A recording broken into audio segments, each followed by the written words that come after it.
A $500,000 NFT lawsuit over, is that Pepe the Frog? Is that how you say it, Pepe? Yes. Pepe the Frog's butt is a very funny story. Oink. I didn't even know he had a butt. This is the first time I've seen his butt. I didn't know that there was a butt involved. It's a shiny one. Pepe the Frog. Late last year, Pepe the Frog creator Matt Fury decided to run an NFT auction selling off an image of the controversial character in which it was waist deep in a pool. Everything that has happened since is exactly how you would imagine such an auction in the insipid Web3 space to go down.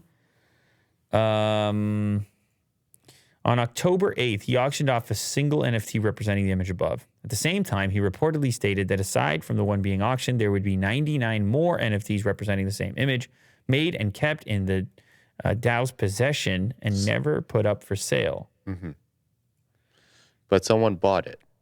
They bought one. Yes. And thought that it was only going to be one for $537,000. Just thinking that there was only one.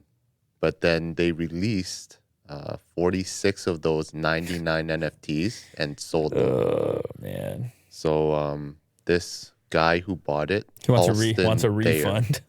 Yeah, he wants a refund, essentially. Jeez. He's got an actual court case. He has sued them. Wow. Yeah. Well. See, NFTs, man. I know. So weird. It's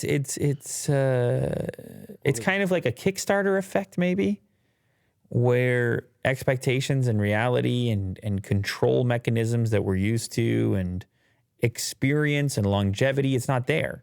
It's the Wild West, and weird things happen in the Wild West. I guess it's unfortunate for that guy. But even there, even if you don't even say it's unfortunate for that guy, it's an odd investment. Right, yeah. Picture. Yeah.